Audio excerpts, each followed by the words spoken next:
Assalamualaikum,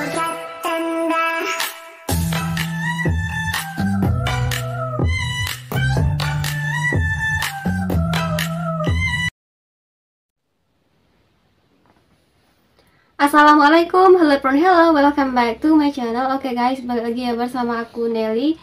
Seperti biasa, aku bakalan melihat video, dan video kali ini guys yang mau kuliah ini tentang bahasa Indonesia yang saat ini lagi populer banget.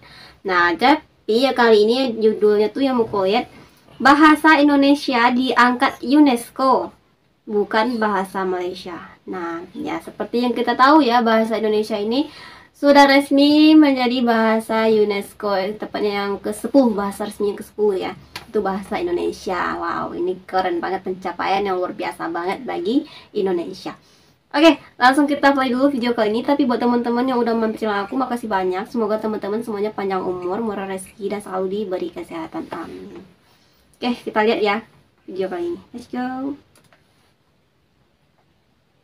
Video ini mewakili pendapat pribadi aku secara keseluruhan. Kita lihat ya. Salam sejahtera. Hai, apa korang? Selamat kembali dalam channel YouTube Rais Hamid Aris TV dan masyarakat Alhamdulillah baik. YouTuber kegemaran rakyat Malaysia, Indonesia, Brunei, Singapura, Selatan, Thailand, Filipina. Rais Hamid. Apa hal korang? Aku salfok sama ada bendera Palestinanya. Bismillahirrahmanirrahim. Allahumma salli ala Muhammad wa ala ali Muhammad. Tekan butang subscribe. Tanya kepada jiran kita Indonesia. Thank you. Pada 20 November yang lalu, bahasa Indonesia telah dijadikan bahasa rasmi dalam UNESCO selain daripada bahasa-bahasa macam bahasa Arab, bahasa Mandarin, Perancis, Spanyol, Rusia, Hindi, Itali, Portugis dan juga bahasa Inggeris. Layaknya bahasa Indonesia ini dijadikan bahasa UNESCO, tak dapat disangka lagi sebab bahasa Indonesia ini terdapat lebih 275 juta pentutur. Dan bahasa Indonesia ini telah dimasukkan dalam silibus sekolah dekat 52 negara selain daripada Indonesia. Dan sampai sekarang ni terdapat lebih kurang 150,000 petutur bahasa Indonesia yang terdiri daripada orang bukan Indonesia yang aktif menggunakan bahasa Indonesia. Dan sebenarnya usaha Republik Indonesia memartabatkan bahasa Indonesia ni telah bermula sejak tahun 1952 lagi. Sebagai rakyat Malaysia, sebagai jiran kepada Republik Indonesia, aku tumpang gembira dan aku turut berbangga dengan terima kasih. Apa? Soalan dia. Kenapa bukan bahasa Malaysia? Why? Aku ada jumpa satu artikel yang menerangkan dari sudut beliau lah, yang ditulis oleh Profesor Emeritus Tan Sri Zulkifli Abdul Razak, Rektor Universiti Islam Antarabangsa Malaysia. Apa yang Profesor ni fikir dengan apa yang aku fikir sama. Dekat mana silap dia? Kenapa bahasa Malaysia yang tidak dijadikan bahasa? Aku pun penasaran kenapa. Kurang lah punca dia. Tak kisahlah, daripada yang duduk-duduk atas, menteri, bagai apa semua, sampailah dekat yang bawah-bawah. Daripada kalangan pemimpin, kau tengok dekat parlimen tu, berapa kerat je yang boleh cakap bahasa Malaysia elok-elok. Yang Melayu tu Melayu lah. Tapi yang bukan bangsa Melayu ni, supaya bagi kemaluan kepada satu pengajaran kepada budak-budak lain. Rakyat telah mula hidup di sebuah negara yang tergulung-gulung. Sebenarnya ada je segelintir lah, sangat-sangat sedikit bilangan dia daripada kalangan pemimpin dan orang-orang ternama ni yang bukan berbangsa Melayu.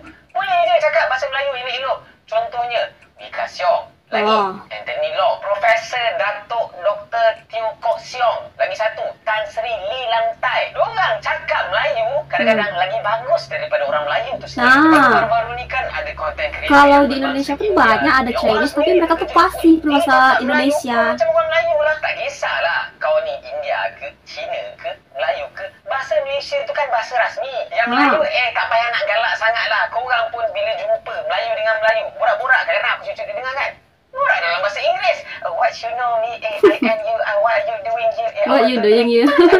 Sebab bagi korang cakap English ni barulah educator, nampak bijak. Cakap bahasa Melayu ni macam okey gitu kan. Educator. Daripada pihak kerajaan sendiri pun tak kisahlah kerajaan mana pun, ada je aku nampak usaha-usaha nak memartabatkan bahasa Malaysia ni sebagai bahasa kebangsaan. Tapi acur tak acur, hangat-hangat kayak ayam. Kalau kau tengok dekat Indonesia ni, bukan dekat Indonesia ni, ada orang Melayu je, ada orang Aceh je, ada orang Jawa je. Aku pun orang Melayu. Yang bangsa Cina. Tapi bila diorang buka mulut, cakap bahasa Indonesia je, memang tak ada bunyi macam Cina sikit ke, bunyi macam India sikit ke. Betul. Bunyi bahasa Indonesia, memang itulah bunyi dia. Jadi dalam isu ni, rakyat Malaysia, kau tak payah nak petikan. Kenapa bahasa Indonesia diangkat menjadi bahasa rasmi UNESCO? Yang pemimpin tak payah nak salahkan rakyat, yang rakyat tak payah nak salahkan pemimpin. Semua salah. Betul tu. Yang buat video YouTube dalam bahasa Malaysia ni pun ada orang berbicara dengan buat dalam bahasa Inggeris. Aku buat untuk orang Malaysia dengar. Belajar sejarah kan. Excited banget dia. Ke-7, ketika Malaysia ni, tanah Melayu ni dijadikan pusat perdagangan antarabangsa. Siapa nak datang tanah Melayu ni, kau kena belajar bahasa Melayu tau. Tak kisah betul tu.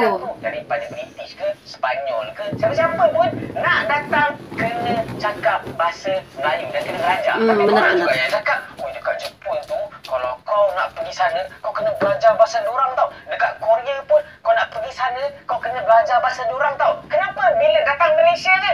Bener banget loh yang dibilangnya loh. Penyampaian aku ni macam tak tersusun, macam kacir sikit. Tapi aku rasa kau dapat tangkap lah kan apa yang aku nak sampaikan. Tak payah nak cemburu sangat, tak payah nak petikai kenapa bahasa Indonesia diangkat menjadi bahasa rasmi UNESCO. Benar sekali. Republik Indonesia dan warganya.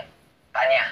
Kau memang layak jadi Terima kepala kasih daerah Malaysia. banyak. Tak kisahlah kau ni asal mana ke, sejarah kau daripada mana, kulit macam mana ke, kau punya bangsa apa pun, jadikanlah bahasa Malaysia ni adalah bahasa utama dalam pertuturan korang. Bahasa utama yang kau gunakan dalam semua kerja. Nak tulis surat ke, nak buat signal ke, semua guna bahasa Malaysia. Bukanlah tak boleh nak guna bahasa lain, English dan sebagainya, selit-selit sikit. Tapi jangan jadikan bahasa lain tu sebagai bahasa. Jangan jadi flow bahasa asing gitu ya.